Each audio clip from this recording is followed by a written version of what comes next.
What's up, y'all? It's your girl, Christina, and I'm back for another Love and Marriage. This is not Love and Marriage. This is Married at First Sight. Season, I don't know. Episode, I don't know, but it'll be in the title. So, before we get started, yes, I did get a new wig, y'all, okay? This girl from high school made me a wig because I'm so over that damn synthetic wig, okay? This right here, I'm tired of her, okay? No, she was only for video purposes. But, yes, new wig, y'all. I'm gonna dye it later because it is a little too brown. I don't like brown on dark skin. That's just not my preference. I don't want to be out here looking like Tasha from Power. But, yes, like I said, it's my preference, so don't come for me.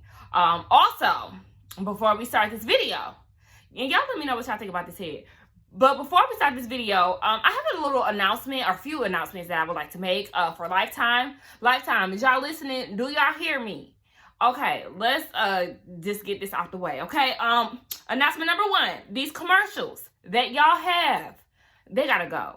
I watch stuff on DVR, but, you know, if I do forget to fast forward, if I leave, you know, for a little commercial break or something, and I see these tired-ass movies that y'all have, Lifetime, y'all been the same forever. I'm gonna need y'all to switch it up. Get some quality movies about yourselves, okay? Switch up the damn titles. Poor Boy Nightmare, Murder Granny. I made that up, but you know what I'm saying. Like, it's just too much. Like, y'all need to come up with some better content. The music that y'all play in between these scenes on these shows, baby, get rid of that because it be trash.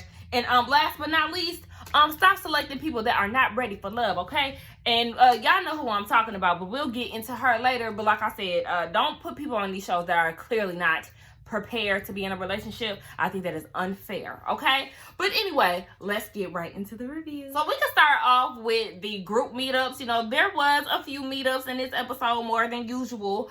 Now, Brett, Olivia, Amani, Woody, Christina, and Henry, they all met together down at Tracy's. Why do I know the name of the restaurant? Because they said it so many times, or they showed it on TV so many times. But they met up, and Brett and Olivia, Amani and Woody are really alike. Woody is noticing a little something going on between Christina and Henry. They are definitely on the rise. There are some things that are making change in their relationships. You know, Henry said that he knows he was making a little issue in the beginning of the relationship, but they are navigating and trying to make their way through it. They really want to get back to the basics, is what he said. Christina did say that she likes Henry, and they talk about the dates that they had went on. So, you know, we know that Christina orchestrated the golf meeting or date, and then Henry did the salsa dancing. And then he told Christina that she was sexy. I said, okay, Hen. Like, I was very proud of him. You know, Christina was blushing like, okay. And she also did say that he was confident, you know, doing the whole golf situation. So they're seeing each other in different lights these days. But I'm here for it. Then she makes a joke saying that she was pregnant. And everybody was looking like, what? Baby, y'all know they are not getting it in. I don't even think they kissed yet. But Woody is definitely Henry's relationship coach. You know, he always giving him little tidbits, little hints, some advice on what he needs to do with Christina. So, you know, he was looking like, look at my son. He's just out here flourishing. I'm so happy, looking like a proud dad. You know, he is definitely happy to hear that Henry is making progress, but he does need him to do a little more. Now we see that Henry and Amani, they actually go off to the side, and I wasn't expecting that. I was like, oh, okay. So she pulls him to the side, and she asks him about Christina, you know, what is it not to like about her? I know you got to be feeling her. And I was like, Amani, sis, so you also have not seen her at her worst. So I don't know about that. Amani had asked him, how does he feel about affection? And his issue is the whole impatience thing. She's impatient. That's something that definitely frustrates him. He mentioned that she's rude to production, in which he cannot stand. And then he says that, yes, it frustrates him, and it also is a deal breaker if she does not fix it. Like, yes, they're doing good right now, but if he continues to see this impatientness and this rudeness, then, baby, he is out the door. There's zero chance of them making it work. And Amani is like, oh, baby, okay, I was not expecting this. So Amani goes and tells this information over to Christina. Obviously, this was planned because Christina was like, so you say you was going to talk to my husband, so what was said? And that's when she had to break the news. Like, honey, sis, listen, your impatientness is going to, impatientness? You being impatient, baby. I don't know if that's a word. Don't come for me. But yes, that's not going to fly around Henry, okay? If you don't make it work, then he's out the door. And Christina's like, wait, what? He hasn't told me this. He is doing a lot of things in public, but not communicating things to me in private. And she has a problem with that. Even down to when he called her sexy. She was like, damn, this is a surprise to me because this is the first time he's ever said this. So I don't like the fact that he's one way with y'all or in groups, but he's another way when we're private and alone. He does not say any of this to me. Olivia thinks that maybe he's intimidated by a girl like her because, you know, their personalities are different. But she plans to talk to him about this because she does not like that idea. To Christina, she feels like impatience is not enough of a reason not to be affectionate with somebody. Yes, it is. It definitely can be a factor. When somebody does something that you don't like and that you just don't see your personality aligning with, that changes everything. I don't give a damn what it is. If I don't like it, then it can change my view of you, and I no longer want anything to do with you. So I feel like, Christina, you need to wake up when it comes down to that. Because yes, baby, if I can't stand you, I don't want you to touch me, and that's how I am in real life.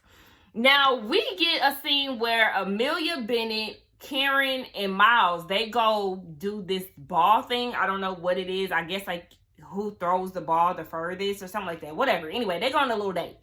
And they started to Bennett started to come up with this idea. Okay, so whoever wins each round, y'all have to give your significant other a kiss in different places that they like. I said, Bennett, okay. I don't know if producers put him up to that, but I like that he, you know, took the initiative to make the game a little more zesty, a little more spicy. But Karen is not really liking this because you know how she is with PDA. She don't like all of that shit. But anyway, Miles is more of an affectionate person as they're playing the game. You know, he has his hand wrapped around her from the back and all of that. And I'm just like, bro, you know she want to squeeze up out of there like, nigga, don't touch me. You know, she does not like that man. But they started winning rounds or whatever, and Karen is kissing Miles on the forehead but covering his eyes. And I'm like, what's the point of all of this? Well, like, why are you doing that? But Miles won the final round, and he was asking what Bennett and Amelia think, like, where should Karen kiss me at? Of course, they said on the lips. So, you know, she was real nervous, like, oh, okay, whatever. They end up kissing. It wasn't that big of a deal. I feel like it's okay to do PDA. I know everybody has a preference, but a little peck here and there is fine. Now, I don't want to see a motherfucker out there doing all that making out and stuff. That's when I'll be like, all right, get a damn room, go home or whatever. But I think she makes it bigger than it needs to be. But shout out to Bennett for being the mastermind of that, like, because he was like in his confessional, you're welcome. I was like, okay, best friend, I see you. But, you know, Miles also said in his interview that he could see forever with Karen. And I'm just like, poor baby. She don't like you, but go off, bro. Now, speaking of them, I guess we can go over to them and talk about what they have going on. It seems like a lot of the couples really didn't have that much to talk about this episode, which is very, you know, interesting to me. But anyway, we start the episode off with, or I think we started the episode off with Miles at the house. You know, Karen did up and leave. Come to find out, she left the house that night and did not come back. She ended up staying at her apartment. And she was saying that she didn't like the whole sex talk situation. And then she starts to question Miles's intentions and, you know, with the whole process and all of that. Can she really trust him to be who he is? And I'm like, no fucking ma'am. This is where you need to realize that you're the one that's actually in question, because we already know that Miles is very much so genuine in his feelings and how he goes about this whole process. You're the one that's in question because you're always trying to find something wrong with this man when he's just genuinely a good guy. Like, don't get it confused. I really wanted to strangle her through the damn TV. She was pissing me off. So then, you know, she ends up going back home, and Miles is saying in his, you know, little couples cam thing that he was very fucked up about the situation. And you could see it all in his face. He said he thinks that he hurt her feelings, and, you know, he's very affected by this. But she ends up talking to him, and she just feels like, you know, he took it too far, and she doesn't like the way that he went about the whole conversation. And she was like, you know, I don't mind talking about sex. Another lie. You're lying. Yes, you do have a problem with it. When he tried to talk to you about it, you was digging in the refrigerator. You kept giving babe answers, yes, I'm a woman, I got needs. Okay, well, what kind of needs do you have? You was avoiding it like the plague, bitch. Let's not do that. So then she said that she didn't know where it came from because they had just kissed recently. But we soon find out where that shit came from. It didn't just come out of nowhere. But to me, because she did say that she felt unsafe, and that triggered something in me, because I really feel like Karen is pulling a Karen, okay? You really out here acting like these crazy entitled white people that we see on social media attacking black people or people of color, period. And I'm like, how can you say that you feel unsafe? Y'all were supposed to have a conversation. Y'all were having a conversation. Yes, he made a joke about putting sex on the calendar, and all of a sudden you feel like this man is going to harm you in any kind of way. Mind you, y'all are on TV, so it's like, girl, get out of here and fuck you with all of that. So then she tells him, like, but you know, I forgive you and I understand that you're an affectionate person, blah blah blah.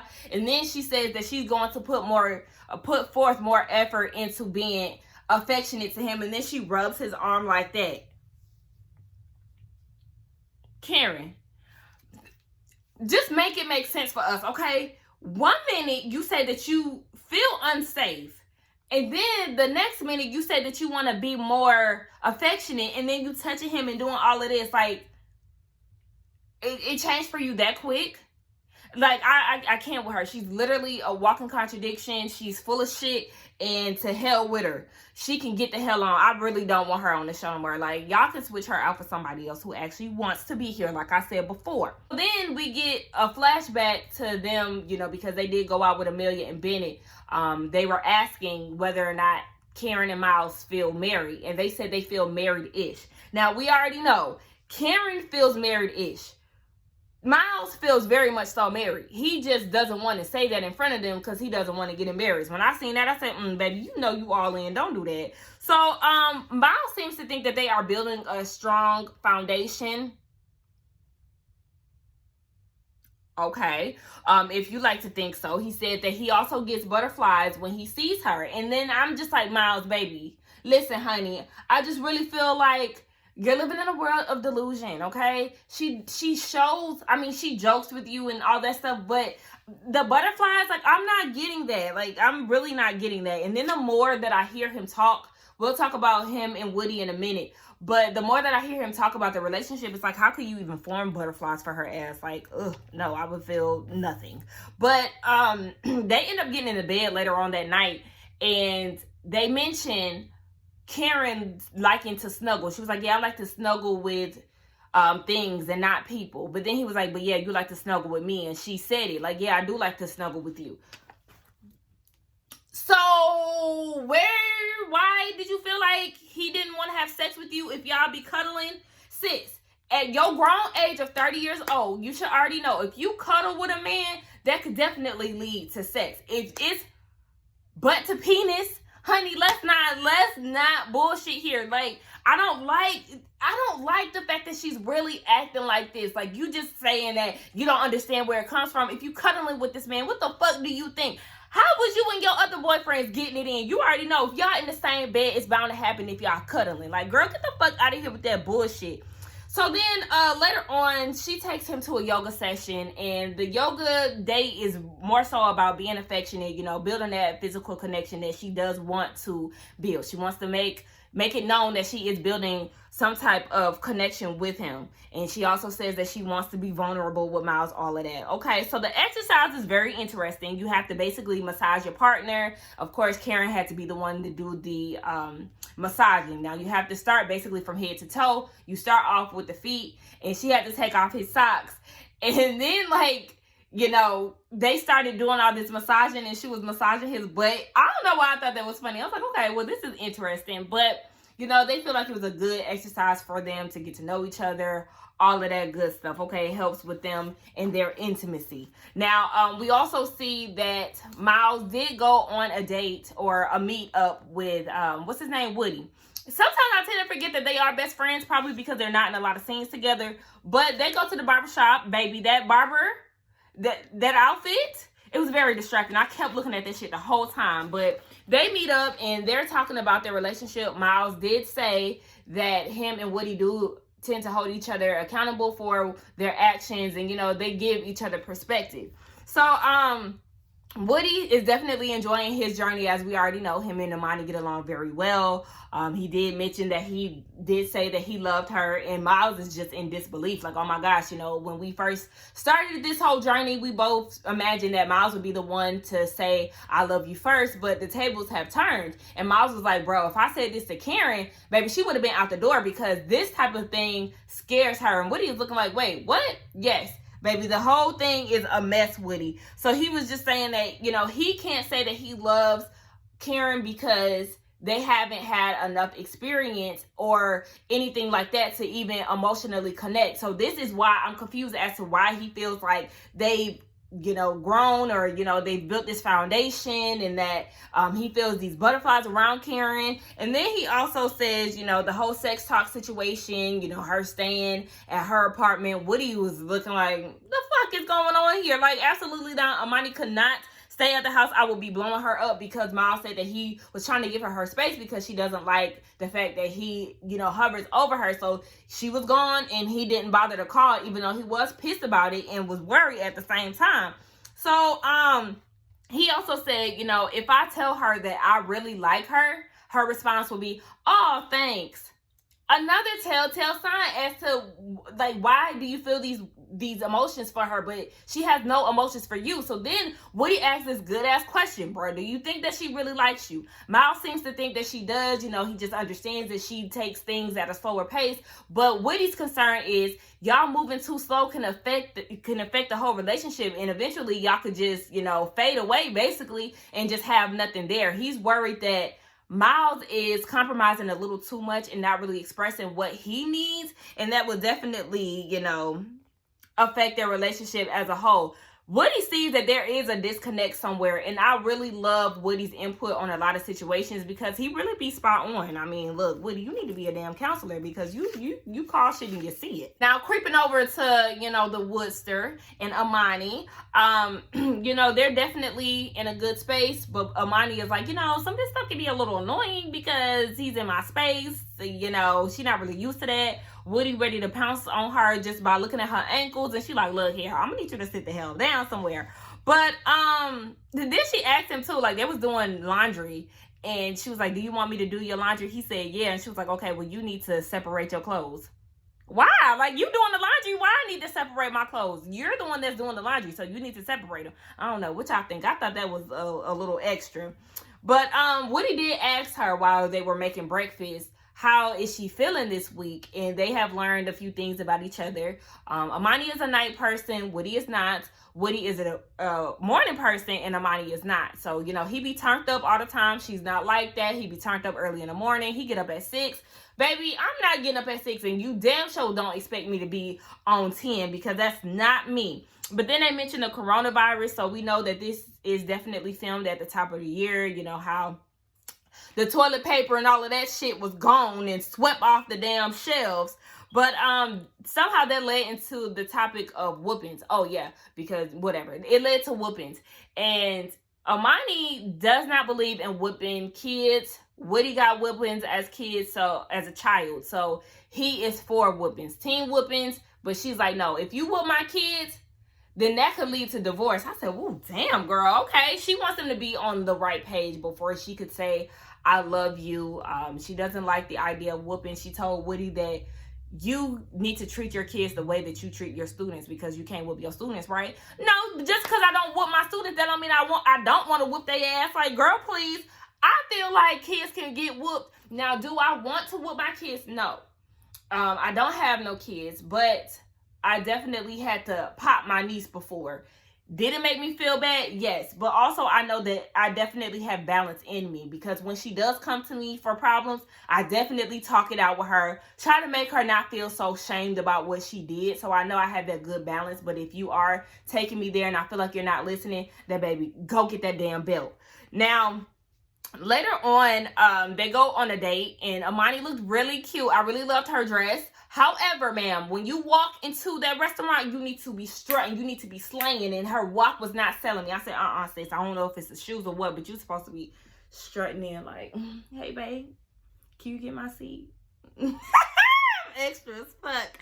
But Woody asked her again, him asking good ass questions, do you feel the pressure from me saying that I love you? Do you feel like you have to say it back? And she said yes and no. She said no because they don't have to be at the same point. You know, if she's not there yet, then she's simply not there yet. But yes, because it's just like, oh my gosh, he loves me already. And she feels like she doesn't want Woody to fall out of love with her as easy as it was to fall in. She feels like there is pressure for her to keep the momentum going so he won't feel, you know, any type of resentment or anything like that from her. So I do feel like they're both fair in how they feel about it. I feel like the scene was very intense when it didn't need to be. They was playing this extra dramatic music like for a build up, and it wasn't needed. Like they was just having a conversation, like chill. I overall think that it was a good conversation. They definitely talk about things that need to be discussed. Again, they are one of my favorite couples. So, you know, they gonna work it out. They're gonna be together at the end of this anyway. Let's talk about Brett and Olivia real quick. You know, Olivia is feeling like marriage is a complicated thing right now. She is getting a little annoyed with Brett. You know, he making the bed with her and shit. She like, look, I'm used to doing this myself. Scram. I feel her. You know, when you used to doing certain things, it is definitely an adjustment. But they go rock climbing because it is something that Brett likes to do. Olivia likes the fact that he is being a good sport. You know, he's being very supportive of her, telling her she's doing a good job as she's climbing, all of that good stuff. And she said that the small stars are helping her to understand why they were matched in the first place. Now, Olivia goes and takes Brett to trivia night because that is something that she's into. She said that he knows a lot about a lot of things. He's pretty much smart. So she feels like he would enjoy something like this. And no, he doesn't. He ends up being the typical Brett asshole that he is. And, you know, her friends are trying to get him to participate, you know, including him in this, and he's just very standoffish. He's telling them that this is stupid. It is not trivia, and they keep telling him, you know, it gets there. Like, I guess they were saying that it starts off like Jeopardy, but over the time of the trivia, it really starts to get into like trivial questions. But he was being an asshole about it. You know, that friend that was at the head of the table was looking like, this motherfucker gotta go. I'm about to go off on him. And I was like, me too, sis. I definitely did not like how he was acting. So then he goes and calls it ridiculous, you know, just doing all this extra shit. And Olivia is, of course, getting annoyed. So she goes outside with her friend and she was telling her about it. And she was like, you know, it's frustrating that he's not getting along with my friends because these are the people that are in my day-to-day life. And it says a lot about you if you're not getting along with my friends. Of course it is. If you are being rude to my friends, it definitely gives off a signal that you don't care. I wouldn't want to be around somebody who does not get along with my friends because all of my friends are friendly. And they also will be on your ass because me and my friends, we're all protective of each other. So we try to sense out the bullshit so we can, you know, keep our friend from being hurt. So if we see something about you, we're going to be on your ass. But we also want to make you feel wanted and want you to come around. So I didn't like the way that he was acting. That shit was uncalled for. So then her friend tells her too, like, you shouldn't have to give up your life for him. You know, you ask for somebody with money who likes to see the world, who wants to, you know, be a part of your community. You're not getting that, and I feel like you should not have to give up your life. That's right, friend. And I once again say that the matchmakers failed her because they gave her somebody totally opposite, and I just don't see them making it. The longer that the episodes go on, I just don't see it. Like, they gonna end up getting a divorce at the end of this shit. And I don't blame Olivia because Brett is annoying as hell. He's rude and he's an asshole. Don't it look like I got beat up? These damn acne scars. My skin gonna be popping soon enough, y'all. Just wait on it. But anyway, let's talk about Bennett and Amelia. You know, things are starting to shift a little bit between our favorite couple. Now, it is draft day, and Bennett wants to get down to these chores, honey. Baby, let's pick what we doing, and let's stick to it. Amelia thinks that he is a bit of a control freak a little bit. You know, he has some controlling tendencies. But Bennett does see that they have different views on tidiness. You know, he's a little clean. She's messy. And, you know, he wants to get this damn draft day, pick out these damn chores. He's definitely annoyed by Amelia. You can see this. He tells her, you're laughing a lot. I said, damn, that's the one thing that you said that you fell in love with last week. Now all of a sudden she get on your nerves. I said, that's how you know, bitch. You playing too much, Amelia. But anyway, he gives her the option of petty chores. Like, they have the real chores and then they have the petty ones. Of course, Amelia goes for all the petty ones because she does not want to clean up. And I'm like, look, Bennett, you're going to be doing all these chores. Amelia feels like they ain't going to have time to be doing all this drafting shit when she does her residency. baby, she gonna be gone, okay? So you the one that need to be doing the housework because she the breadwinner. I feel like you just need to vocalize that. This is definitely something that you should have talked about. This is slightly true. I do feel like, however, just because you are the breadwinner, you shouldn't have to maintain the house. There's something, like, you could definitely do something. But later on, Bennett ends up cooking for her to show a token of appreciation because she took care of him while he was sick. He probably had coronavirus, but let me be quiet. And then he invited his friends over. You know, he has very interesting, colorful friends. They sing like an indie rock folk type of song. It was real cute. She loved the whole situation. So then they end up talking outside, and Bennett asked her, what does she like?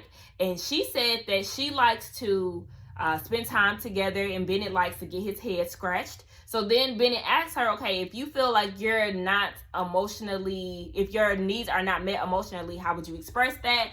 And Amelia feels like they should just talk about it and work on, you know, fulfilling that need. Okay, that's fair enough. So then later on, they do a bike ride. And they go and sit down at this bench. Baby, it looks like an industrial park. I was like, where the hell are y'all? Because this does not give me park vibes. But anyway, they talk, and Bennett realizes that the honeymoon stage will eventually wear off, even though they are in a good space. He wants to talk about some things that may make them a little uncomfortable. So he was like, what are some things that I do that annoy you?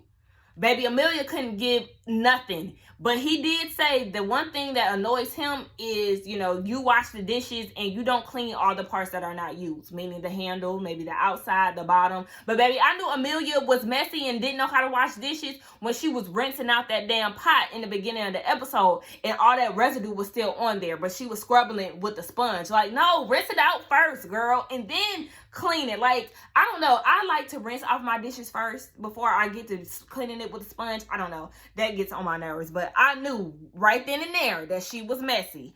And, you know, she was just basically saying like, oh, she felt offended that he said that. I said, you're dirty, sis. That's confirmation. But she could give no type of thing that annoyed her that Bennett does. And he was annoyed by that because he's like, look, I feel like you may be a little too enamored by me, and that affected him because in his past relationships, he always, you know, was fixated on the idea of that person, and they really, you know, didn't get down to what their real issues were. Amelia, I do feel like you need to grow up and you need to really have these conversations. It is kind of weird that you don't have any pet peeves. Everybody has pet peeves. Y'all don't want to hear mine right now because that'll be a whole video.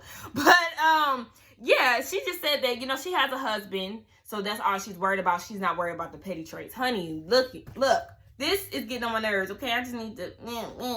I feel like the residency would have been a good thing for Amelia to talk about. Like, yeah, one thing that annoys me is the fact that you're trying to get me to do chores, and when I do my residency, I'm not having that. Like, she should have brought that up, but whatever. They're gonna work it out. Let's get over here to, what's their name? Christina and Henry. They are in a good place. You know, Christina definitely feels like it is a bit awkward still. However, she is enjoying setting up routines with Henry and getting to know him a little bit. You know, they doing laundry together. That's real cute. Now, we can talk about what happened after they got done eating down at Tracy's and the conversation that he had with Amani. She confronts him about it, and pretty much Henry did keep it real with her, but he did not tell her that there was a deal breaker involved as far as her impatience. So then when she asked him about that, he did own up to it. Like, yes, I did say that was a deal breaker for me. Now, do I feel like we are making progression? Yes. But if you continue to have this behavior, then I don't see it for you. And she is questioning, like, why are you saying this to different groups? Like, you barely know Amani, but you could tell her everything, and you ain't doing the same for me. Like, is this even genuine? Like, you calling me sexy and all of that, but, you know, you have not communicated this to me. Like, what's good? All of this really triggers her from her past relationship, she said, because, you know, they'll smile in your face all the time. They want to take your place. The backstabbers, baby. Her relationships was trash. The niggas was talking about her behind her back. I said, oh gosh, that's just a shame. So then she asked him, where do they stand? And Henry says that they do have a lot of differences, and he does like to overcome it. I said that was a key word. He likes to think. That's what he said. He likes to think that they can overcome it, but it's difficult. Of course, it's not easy for neither one of them, but Christina wants to know what she can do to make Henry comfortable. He doesn't know. So I will give it to Christina. She's definitely being vulnerable in this state. You know, she's asking him, what is it? Like, how can we fix this? And I do like that. It's definitely showing that she's all in with the process. Then she was asking him, like, what can I morph into? And Henry is like, I really don't know, honey. Like, I don't know what you can do. So then she asked him, are you really into me? Do you see a future with me? And to me, I really feel like that's kind of unfair for you to ask him that, Christina, because y'all have been at odds for a while. Like, y'all just had an explosive situation. You've been on edge. You just started taking your medicine, I would assume, because you said that you were trying to take it again. So it's only been a few days, and you asking him, do you see a future? It's just like, I don't know. Allow him a little more time to really see the real Christina, and then maybe he can give you a more valid answer. But Henry is being honest, and I like the fact that he's doing that. He said that he is definitely willing to put his best foot forward, you know, to make it work. And a deal breaker for Christina is communication. If you can't talk to me, then maybe I gotta go. You gotta go. We can't do this. I totally understand that, because I don't want to be with a man who just leaves me in a gray area. Like, I mean, use your words. I can't stand when grown-ups don't know how to use their words. That's definitely a pet peeve of mine. I will say kudos to them for having a healthy conversation. There was no walking out. There was no storming out. There was no cussing, whatever. So then we see later on, Henry comes out with a bowl of questions, you know, to kind of dig deep into them and get to know each other a little bit more. So he asks her, what does she fear the most? She fears not having fun anymore. So they definitely want to do that. She doesn't want to lose herself again because of her previous relationship. She's dealt with a whole bunch of fuck boys. But, you know, she is noticing that Henry does like to have fun, and she's seeing all of these good qualities in him. So, you know, she likes the fact that he is doing what he needs to do, but she also calls him out for claiming up when there are tough situations to talk about, and he definitely admits that he does that. But she needs him to kind of break out of that, honey. I don't need you to be folding when the going gets tough. So then she asked him a question. It was a fill in the blank. What I think I can promise you, and he can promise her loyalty, respect, commitment, and effort. And it's like, okay, we're gonna see. We're gonna see. You know, he's definitely taking it serious. Like he said, you know, he wants to make it work, and he's moving on to making Christina feel comfortable in where they are. So then they ask the question, why you want this marriage to work? Christina wants it to work because she definitely sees that Henry is a good person, and Henry definitely wants to reap the benefits of a good marriage. He wants to see the payoff. And, you know, he did say, you know, I was a turtle at first, but, you know, I'm opening up. You know, I'm getting there. I'm not Franklin no more. And Christina says that she likes the person that she's seeing, and she feels like they are unstoppable. Definitely making good moves when it comes down to Henry and Christina. I like to see where they're going. I don't think they're at the bottom anymore. I think we can move them up and then bring Olivia and Brett down. I definitely don't see them making it. But y'all tell me what y'all think. I like the episode. It was enjoyable, you know, besides me having to get Karen together, Lord. But anyway, y'all, thank y'all for watching. Again, tell me what y'all think about this week. Don't forget to like, comment, and subscribe to my channel. And I will see y'all in the next one. Bye.